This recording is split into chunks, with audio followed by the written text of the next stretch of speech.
नमस्कार, आप देख रहे हैं हॉर्नबिल टीवी। छत्तीसगढ़ की खबरों के हिंदी बुलेटिन हमर छत्तीसगढ़ में मैं उत्पल आपका स्वागत करता हूं। सबसे पहले आइए नजर डालते हैं आज की सुर्खियों पर। रायपुर में बुलडोजर एक्शन, कौशल्या विहार में अवैध कब्जे पर बड़ी कार्रवाई। छत्तीसगढ़ में बड़ा एक्शन, शराब घोटाले और सप्लाई घोटाले में एसीबी ईओडब्ल्यू की छापेमारी। डीएवी स्कूल के छात्रों ने बोर्ड परीक्षा में मारी बाजी, दुर्ग का नाम किया रोशन।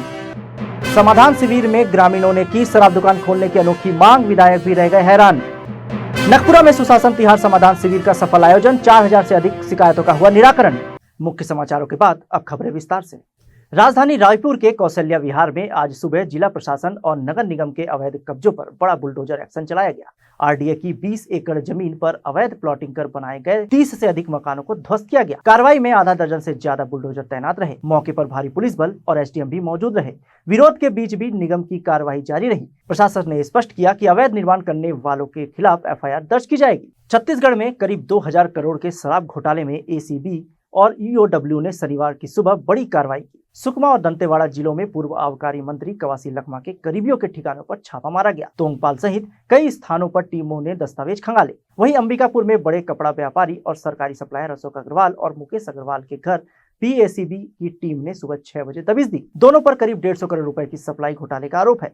ध्वजाराम इंटरप्राइजेस नामक फर्म से विभिन्न विभागों में सामग्री सप्लाई की गई थी। एसीबी की टीमें दस्तावेजों की जांच कर रही है। इससे पूर्व बीईडी और इनकम टैक्स विभाग इनके ठिकानों पर कार्रवाई कर चुके हैं। दोनों मामले में जांच जारी है और बड़े खुलासे की उम्मीद है। डीएवी इस्पात पब्लिक स्कूल सेक्टर 2 भिलाई के छात्रों ने 10वीं और 12वीं बोर्ड परीक्षा में शानदार प्रदर्शन कर स्कूल और शहर को गौरवान्वित किया है। कक्षा 10वीं की परीक्षा परिणाम 100% रहा, जिसमें गुंजन ने 97.2 अंक प्राप्त किए और संस्कृत और आईपी में 100 में 100 अंक प्राप्त किए। अन्य मेधावी छात्रों में सोमेश गुप्ता 92.4, ज्ञानेश्वरी 91.8 व वरुण साहू 90.8% शामिल हैं। वहीं कक्षा 12वीं में साइंस स्ट्रीम के राजशेखर लचोरिया और स्नेहा सुरेश ने 92.4% अंक प्राप्त किए। कॉमर्स स्ट्रीम में आरती साव ने 91.8% के साथ टॉप किया। विद्यालय का कक्षा 12वीं का भी परिणाम 100% रहा। प्राचार्य प्रियंका शुक्ला ने उत्कृष्ट परिणाम पर विद्यार्थियों, शिक्षकों व अभिभावकों को बधाई दी और उज्जवल भविष्य की कामना की। मैं ये कहना चाहता हूँ कि बच्चे को फ्री रखे, उन पे ज़्यादा दबाव ना बनाए। वो अपना गोल खुद ही निर्धारित कर लेता है और ज़्यादा प्रेशर देने से क्या, वो जो लक्ष्य निर्धारित करता है उस पर थोड़ा डिस्टर्ब हो जाता है। तो उसको एकाग्र रहने दे, वो लक्ष्य के प्रति समर्पित रहता है, उसको जानता है उसको क्या करना है। लेकिन हम क्या पेरेंट्स अपनी इच्छाएँ रखते हैं कि बच्चा ये करेगा और उसका लक्ष्य हम निर्धारित करते हैं, जबकि वो अपनी मेहनत खुद कर लेता है, जानता है उसका लक्ष्य क्या है और पूरा सपोर्ट उसको स्कूल की तरफ से भी मिल जाता है। हम लोग भी अपना सपोर्ट देते हैं, हम जो चाह रहे हैं उसको बताते हैं। बच्चा पूरी मेहनत खुद ही करता है, वो समझता है। वो तखतपुर विधानसभा के ग्राम पंचायत जरौंदा में आयोजित समाधान शिविर के दौरान एक अनोखी मांग ने सभी को चौंका दिया। ग्रामीणों ने मंच से क्षेत्रीय विधायक धर्मजीत सिंह से गाँव में शराब दुकान खोलने की मांग रख दी। इस अप्रत्याशित मांग से मंच पर मौजूद विधायक सहित अधिकारी भी हैरान रह गए। विधायक धर्मजीत सिंह ने कहा, मेरे 22 साल के राजनीतिक जीवन में पहली बार किसी ने मुझसे शराब दुकान खोलने का आवेदन किया है। विधायक ने तत्काल आबकारी निरीक्षक से शराब दुकान खोलने की प्रक्रिया की जानकारी ली और ग्रामीणों को कार्रवाई का आश्वासन भी दिया। क्या बोलते हैं मैडम उसको, ले लहान क्या बोलते हैं? कच्चा महुआ हुआ का बनता हो तो बताओ, कल रेड हो जाएगा। यही तो समाधान शिविर है। अभी बताओ, अभी समाधान तत्काल करवाते हैं। परंतु मैं अपने विधायक के रूप में मैं 22 साल काम करते हो गया, पहली बार एक गांव में आवेदन मुझे मिला कि यहाँ शराब दुकान खोला जाए।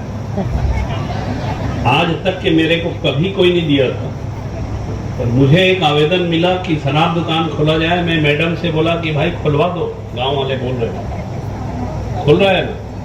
उनकी ये मांग भी हम पूरा कर रहे हैं, शराब दुकान खुलवाओ तो बिल्कुल खुलवा देंगे। दुर्ग विकास खंड के ग्राम पंचायत नगपुरा में सुशासन तिहार के तहत समाधान शिविर का आयोजन किया गया। शिविर में नगपुरा सहित आसपास की 14 ग्राम पंचायतों से कुल 4642 आवेदन प्राप्त हुए, जिनमें से लगभग 4000 मामलों का त्वरित निराकरण किया गया।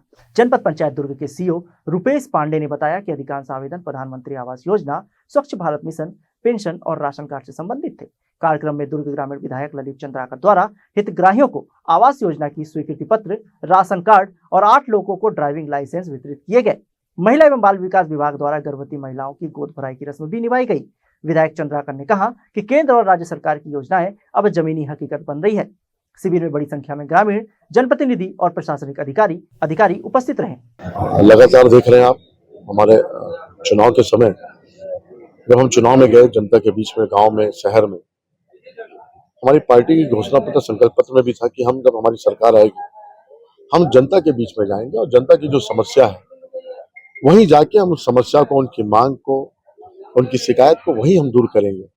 और उसी सोच को, उसी कल्पना को पूरा करते हुए 8 अप्रैल से हमारे विष्णुदेव साई जी ने ये चालू किया है और 8 अप्रैल से ऑनलाइन के माध्यम से या आप शिविर के माध्यम से या समाधान पेटी के माध्यम से आप अपनी शिकायत, अपनी मांग और अपने जो भी हर क्षेत्र के उस विषय को आप रख सकते हैं और इस शिविर के माध्यम से उसको पूरा करने का काम ये सरकार कर रही है। आप लगातार देख रहे हैं जितने भी मांग आ रहे हैं और आवेदन आ रहे हैं, शिकायत आ रहे हैं, उस सबको निराकरण करने का इस शिविर में काम चल रहा है और लगभग 95% के आसपास, उससे ज्यादा जो मांग है, जो शिकायत है या जो आवेदन है, उसको पूरा करने का काम अधिकारी, कर्मचारी और सरकार सब मिल के कर रहे हैं और इसका बड़ा अच्छा जनता के द्वारा एक अच्छा रिस्पांस भी मिल रहा है और जनता शिविर में आ भी रहे हैं और अपनी जो समस्या है उसको रख रहे हैं, समस्या को दूर करने का काम कर रहे हैं,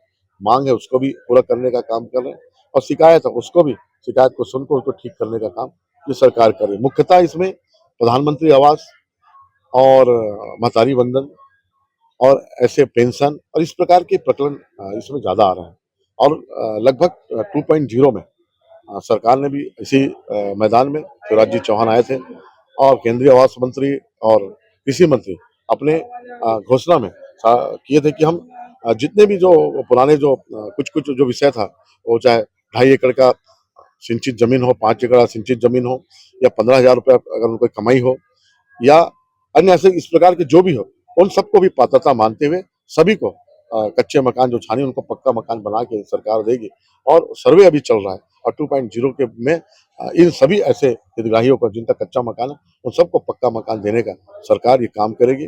चाहे और उसी तरीके से अभी महतारी वंदन में जो छूट गए हैं या अभी जो नए विवाहित हैं उनका भी कुछ दिन बाद पोर्टल जब खुलेगा तो जो जितने जो बचे हुए हैं और जो नए विवाहित है वो भी जुड़ जाएंगे और उनको भी महतारी वंदन का उनको लाभ मिलने का। आज के समाधान शिविर में हमें टोटल 4,642 आवेदन प्राप्त हुए थे और पूरे के पूरे 4,642 आवेदन हमने निराकृत किए। किस तरह की ज़्यादा समस्याएं निकल करके आई? प्रधानमंत्री आवास और मुख्य रूप से पेंशन की समस्या निकल के आई। तो पेंशन के आवेदन हमारे पास 303 आए थे, जिसमें से हमने केवल 15 ही पेंशन स्वीकृत किया है, क्योंकि उसकी बाध्यता है कि 2002 बीपीएल की सूची और 2011 डेप्रीवेशन 1 से लेकर 7 तक का होता है, D7 1 से लेकर, इसके कारण हमारी बाध्यता हो जाती है स्वीकृति में। तो मुख्य रूप से प्रधानमंत्री आवास का सर्वे का था, जिसमें 3,000 आवेदन प्राप्त हुए थे और हमने 3,784 आवेदन की सर्वे कराया। चुनकट्टा गांव स्थित गिट्टी खदान में दूसरे खसरे पर खनन की शिकायत पर राजस्व विभाग की टीम जांच के लिए पहुंची, जहां जांच के दौरान एनजीटी के दिशा निर्देशों और पर्यावरण मानकों की खुली अवहेलना सामने आई। खदान में न तो पेड़ पौधे लगाए गए हैं और न ही सुरक्षा के लिए बैरिकेडिंग की गई है। बैरिकेडिंग की कमी का खामियाजा 20 दिन पहले एक 12 वर्षीय मासूम को अपनी जान देकर चुकाना पड़ा था, जिसकी डूबने से मौत हो गई थी। खदान में गहराई तक खुदाई की गई है, जिससे जनहानि की आशंका बनी रहती है। शिकायतकर्ता अजय सिंह राजपूत ने खदान संचालक और विभागीय अधिकारियों की मिलीभगत का आरोप लगाते हुए कहा कि इतने बड़े हादसे के बावजूद खनिज और पर्यावरण विभाग के अधिकारी निष्क्रिय है। फिलहाल राजस्व व खनिज विभाग की टीम नपाई कर लौट गई है। अब देखना है कि आगे कोई ठोस कार्रवाई होती है या मामला फिर दबा दिया जाएगा। पूरा परिचय देंगे। मैं अजय सिंह राजपूत, वर्तमान में ग्राम पंचायत चुनकट्टा का उप सरपंच हूँ। अजय जी, लगातार यहाँ पे खनिज उत्खनन के बारे की जानकारी आई, अवैध रूप से खनन की जानकारी आई। जी जी, क्या मामला, किस तरह की शिकायत है और क्या प्रशासनिक प्रतिक्रिया? ये मैं जो खड़ा हूँ, मेरे पीछे हमारी शासकीय जमीन है, जिसका खसरा क्रमांक 64, 65, 66, जिसमें अवैध खनन हुआ है, ऐसे जानकारी मिली और प्रकरण भी मेरे पास, कॉपी भी है उसकी, मैंने आरटीआई से निकाला है, कॉपी मेरे पास है। कॉपी लेके मैंने खनिज अधिकारी जो हैं हमारे जिला खनिज अधिकारी, उनसे सूचना का अधिकार में जानकारी के लिए लगाया, उन्होंने जानकारी नहीं दिया, जानकारी देने से मना कर दिया। आप अपील कर सकते हो, बोला मैंने अपील भी किया, अपील में भी मेरे को जानकारी नहीं आई, सिर्फ लेटर भेज दिया कि आप अनुपस्थित थे, आपको नोटिस दिया गया, आप अनुपस्थित। जब मैंने सूचना के अधिकार में लगाया तो 2 रुपये खर्च करके मेरे कॉपी लेने में कोई दिक्कत नहीं है। मैं जो खड़ा हूँ, मेरे पीछे हिस्से की अभी नपाई होनी है, सीमांकन के लिए RI लोगों का टीम बना के भेजे हैं तहसीलदार महोदय ने। इसका शिकायत मैं माननीय कलेक्टर महोदय जो नए आए हैं उनसे किया था, उन्होंने सख्त आदेश दिया इनको नापने के लिए। उसी के तहत आज नपाई में आए हैं और नपाई कार्य उनका चालू हुआ है। अब देखते हैं कितना इन लोग नापते हैं, लेकिन गहराई नहीं नापेंगे बोल रहे हैं इन लोग। खनिज अधिकारी को होना था, खनिज वालों को, खनिज विभाग हमारे पास है नहीं। इनकी मैं जो कमल अग्रवाल की खदान जहाँ पे अपन खड़े हैं उसकी मैं कुछ जो पर्यावरण का सिस्टम है वो बताना चाहूँगा, जो इन्होंने बिल्कुल नज़रअंदाज कर दिया। जैसे इन लोग लीज कराते हैं तो उसमें इनका प्लानिंग बताता है कि जो लीज क्षेत्र है चौहदी को तार घेरा करके रखेंगे, उसमें ग्रीन शेड लगाएंगे बोलते हैं, और उसके 7.5 मीटर एरिया को छोड़ना है इनको, लीज एरिया को 7.5 मीटर एरिया में मिट्टी को डंप करके रखना है जो खुदाई होगी, ताकि खदान जब बंद हो तो उसको भराई कर सकें। वैसा कुछ नहीं किया गया, और उसमें पेड़ भी लगाना है। आप मेरे पीछे देख सकते हैं, एक भी पेड़ नहीं दिखेगा आपको। पीछे लीज क्षेत्र है 94/1 जिसकी जनसुनवाई हुई है, और उसमें एक भी पेड़ आपको देखने को नहीं मिलेगा। मेरा बोलने का मतलब ये है कि ये पर्यावरण के किसी नियम को मानते ही नहीं। जैसा इनको तार घेरा कराना था, तार घेरा नहीं कराए। कोई हादसा भी हुआ था, कोई बच्चा अभी कुछ दिन पहले बच्चा गिर गया है, जिनके जवाबदार मेरे हिसाब से पूर्ण रूप से कमल अग्रवाल हैं, क्योंकि वो बैरिकेडिंग करते हैं तो बच्चा पार नहीं होता, और पार करके आता तो हम ही खुद बोलते कि चोरी करने आया करके, जब उसका कोई वही नहीं, घेरा ही नहीं है, बच्चा ये जो मरा है इसकी पूर्ण जो कमल अग्रवाल की होनी चाहिए, क्योंकि इन्होंने ओपन छोड़ा है। क्योंकि माइनिंग लीज में इनका प्रावधान है कि जो खदान खुदाई हुई है उसको पुनः भरना होता है, इनके पास लिखा हुआ है। इनका जो मिट्टी है उसको भी परिवहन नहीं करना, मिट्टी को चौहदी में डंप करके रखना है, इन्होंने डंप नहीं किया है। इनका जो है बिक्री करते हैं तो वो भी अपराध की श्रेणी में आता है। आप जैसा कि फिलहाल देख रहे हैं कि खनिज अधिकारी नहीं पहुंचे और दूसरे अधिकारी पहुंचे हैं, गहराई नहीं नाप रहे हैं, अगला कदम क्या होगा ताकि समुचित कार्रवाई हो और यहाँ के ग्रामवासियों के साथ न्याय हो?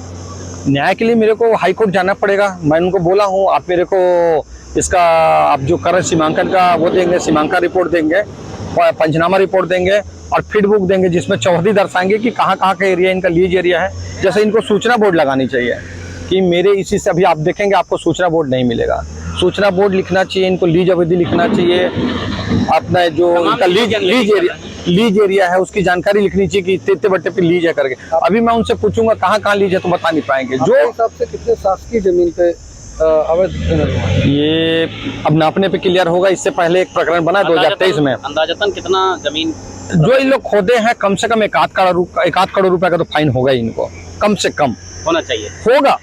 जितने मैं एक चेक करवाया हूँ, मैं इनकी लंबाई चौड़ाई निकलवाया हूँ, तो बोले भैया 1 आध करोड़ रुपए का फाइन जाएगा। अभी तो पीछे और नपेगा जिसमें अवैध आएगा, जैसा 84 नंबर, 93 नंबर, 94 नंबर, ऐसा कुछ जमीन है जो मेरे पीछे है, इस तरफ दिखेगा जमीन, जो जिसकी नपाई करेंगे इन लोग बताएंगे, उसके बाद वो पूरा प्रकरण बनेगा, तो कम से कम 2-3 करोड़ रुपए का फाइन होगा इनको।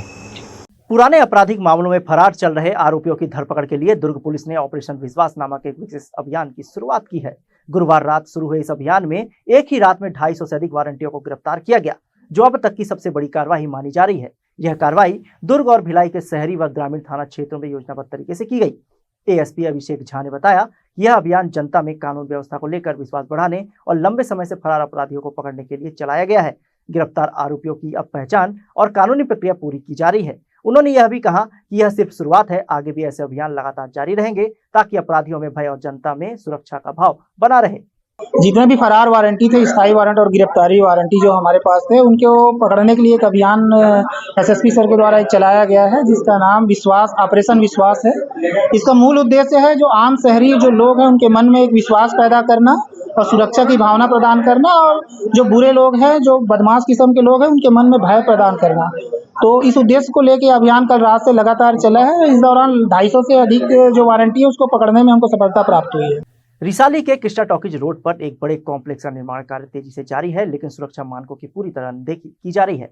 पहले इस स्थल पर कृष्णा टॉकीज नामक सिनेमा हॉल था, जो विवादों के चलते बंद हो चुका था। अब यहाँ गहरे गड्ढे, बेसमेंट निर्माण हेतु करीब 15 फीट का गड्ढा खोदा गया है, परंतु अस्थायी बाउंड्री या सुरक्षा कवर नहीं लगाया गया है। यह क्षेत्र मुख्य मार्ग से सटा होने के कारण यहाँ दिन रात वाहनों की आवाजाही होती है, जिससे किसी बड़े हादसे की आशंका बनी हुई है। इसके अलावा निर्माण कार्य के दौरान रोड किनारे की नाली भी क्षतिग्रस्त हो गई है, जिससे जल जमाव की समस्या उत्पन्न हो गई है। इस लापरवाही पर रिसाली निगम आयुक्त मोनिका वर्मा ने कहा कि सुरक्षा नियमों की अनदेखी करने वालों पर सख्त कार्रवाई की जाएगी।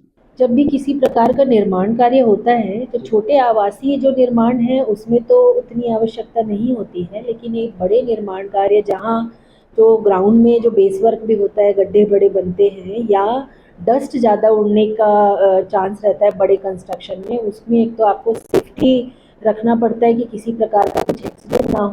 दूसरा, एयर पोल्यूशन रोकने के लिए, क्योंकि लगातार गवर्नमेंट जो है 15 फाइनेंस से एयर पोल्यूशन कंट्रोल करने की दिशा में काम कर रहा है, तो ग्रीन नेट या कुछ ऐसा डस्ट रोकने का प्रावधान जो है वो उनको करना चाहिए। नहीं करने पर कार्रवाई हो सकती है, निर्माण कार्य को रुकवाया भी जा सकता है। मैम, एक बड़ा प्रश्न और आता है, जब भी कोई बड़ा निर्माण होता है, बिल्डिंग का निर्माण होता है, तो करीब 7 से 8 प्रकार के टेस्ट होते हैं। सॉइल टेस्ट है, वहाँ का एनवायरनमेंट टेस्ट है, साथ में और भी चीज़ों की जानकारी वहाँ पर रखनी पड़ती है, मॉइस्चर वगैरह को भी लेकर। तो क्या इस तरह के टेस्ट करने के बाद ही परमिशन देना चाहिए या फिर उसके पहले परमिशन दे देना चाहिए? परमिशन तो क्या है, स्टार्टिंग फेज में रहता है कि आप जो है उसका लैंड यूज़ वगैरह देखते हैं और पेपर्स वगैरह चेक करते हैं, उस आधार पे देते हैं। जब आप भवन पूर्णता देते हैं, बीसीसी जारी करते हैं, उस समय इस प्रकार की संतुष्टि होने पर ही निगम द्वारा बीसीसी जारी किया जाता है। शहर के बीचों बीच स्थित नगर निगम का विकास भवन आगजनी के खतरे से जूझ रहा है। गर्मी के दिनों में लगातार आग लगने की घटनाएं हो रही है, लेकिन निगम प्रशासन लापरवाह बना हुआ है। नेहरू चौक स्थित इस 3 मंजिला इमारत में फायर सेफ्टी सिस्टम तो लगे हैं, लेकिन उनकी रिफिलिंग साल 2020 में ही खत्म हो चुकी है और अब तक दोबारा रिफिलिंग नहीं कराई गई है। भवन में मेयर, नेता प्रतिपक्ष और MIC सदस्यों के केबिन सहित कई अहम फाइलें रखी गई हैं, जिनके जलने पर शहर के विकास कार्यों को गंभीर नुकसान हो सकता है। विकास भवन में लगे फायर उपकरण सिर्फ नुमाइश बनकर रह गए हैं। नेताओं से लेकर अधिकारियों और सरकार तक बदले, लेकिन सुरक्षा इंतजाम जस के तस हैं। अब देखना होगा कि खबर सामने आने के बाद नगर निगम कोई ठोस कदम उठाता है या नहीं। दंतेवाड़ा में ऑपरेशन सिंदूर की सफलता और जवानों के शौर्य को सलाम करने के उद्देश्य से आज तिरंगा यात्रा का आयोजन किया गया। इस यात्रा में भाजपा कार्यकर्ताओं के साथ साथ जिले के जनप्रतिनिधि और अधिकारी भी शामिल हुए। यात्रा में दंतेवाड़ा विधायक चैतराम अटामी, कलेक्टर कुणाल दुदावत, जिला पंचायत अध्यक्ष नंदलाल मुड़ामी और स्कूली छात्र छात्राएं भी शामिल हुए। तिरंगा के साथ निकली यह यात्रा जिले में देशभक्ति और वीर जवानों के प्रति सम्मान का प्रतीक बनी रही। हम सबको मालूम है, पिछले 22 अप्रैल को पहलगाम में हमारे भारत के नागरिकों के ऊपर पाकिस्तान के आतंकवादियों के द्वारा गोली बरसाया गया है, निर्मम हत्या कर दिया गया है। उसके खिलाफ में हमारे भारत देश के प्रधानमंत्री के निर्देश पर यहाँ के सेनाओं के द्वारा हमारे पाकिस्तान के ऐसे आतंकवादियों को, उनके हड्डा को ध्वस्त कर दिया है, जिसके हमारे इस देश के जवानों के सम्मान में हमारे पूरे छत्तीसगढ़ प्रदेश, पूरे भारत देश आज तिरंगा झंडा यात्रा निकाला गया है। और ऐसे लड़ाई लड़ने वाले जवानों के साथ पूरे देश के नागरिक खड़ा है, इसलिए ऐसे तिरंगा यात्रा निकाला गया। आज हमारे छत्तीसगढ़ में दंतेवाड़ा जिला में पूरे जिला प्रशासन, पुलिस प्रशासन, नगर प्रशासन और यहाँ के नागरिकगण, सारे आम लोग मिलकर और स्कूल के बच्चों मिलकर हम तिरंगा यात्रा निकाले हैं। आज देश में जवानों के साथ है। अगर जो भी संकट आएगा, जवान मुंहतोड़ जवाब देगा। पाकिस्तान अगर हमारे भारत पर आंख उठाकर देखेगा, पाकिस्तान को पूरे ध्वस्त करने की भी तैयारी हमारे भारत के सेना के द्वारा तैयार किया गया है। केवल पाकिस्तान ही नहीं, कोई भी देश अगर भारत को आंख उठाकर देखेगा, उसको भी मुंहतोड़ जवाब देगा भारत देश। ये जिसके सम्मान के लिए आज दंतेवाड़ा में तिरंगा यात्रा निकाला गया है। राष्ट्रीय सुरक्षा के लिए नागरिक संगठन के बैनर के तले जो है पूरे नगरवासियों की तरफ से एक तिरंगा रैली ऑपरेशन सिंदूर में सभी नागरिकों ने सॉलिडारिटी व्यक्त करते हुए हमारी सेनाओं के प्रति ये रैली निकाली गई थी। इसमें हमारे सभी माननीय जनप्रतिनिधिगण, शहर के सभी प्रतिष्ठित नागरिकगण, आमजन, स्कूली छात्र एवं छात्राएं सभी ने पूरे और जोर के साथ में इसमें भाग लिया और अपनी भावनाओं को व्यक्त किया, अपनी सॉलिडारिटी को व्यक्त किया। इसके लिए हम सभी को धन्यवाद देते हैं। बिलासपुर में उप मुख्यमंत्री अरुण साव ने नेहरू चौक स्थित अपने शासकीय कार्यालय में जनदर्शन का आयोजन कर आम नागरिकों की समस्याएं सुनी और उन्हें समाधान का भरोसा भी दिलाया। कार्यक्रम में विभिन्न गांवों और शहरी क्षेत्रों से आए लोगों ने निजी और सार्वजनिक समस्याओं को लेकर आवेदन सौंपे। इस दौरान खेलो इंडिया यूथ गेम्स में पदक जीतने वाले बिलासपुर के थोंग ता खिलाड़ी किरण साहू और आर्या अख्तर ने उप मुख्यमंत्री से मुलाकात। उप मुख्यमंत्री ने दोनों खिलाड़ियों को बधाई देते हुए उज्जवल भविष्य की शुभकामनाएं दी। ग्राम पोड़ी सरपंच ने खेल मैदान समतलीकरण की मांग की, जबकि शिवसेना प्रमुख रेवती यादव ने तालाब सौंदर्यीकरण के लिए विशेष पैकेज की मांग रखी। ग्राम बिरकोना की आदिवासी महिला किसान बबीता मरकाम ने पटवारी पर ऋण पुस्तिका के लिए परेशान करने का आरोप लगाया, जिस पर उप मुख्यमंत्री ने तत्काल जांच के निर्देश दिए। आज के अंक में बस इतना ही। छत्तीसगढ़ की ताजा तरीन खबरों के लिए देखते रहिए हॉर्नबिल टीवी।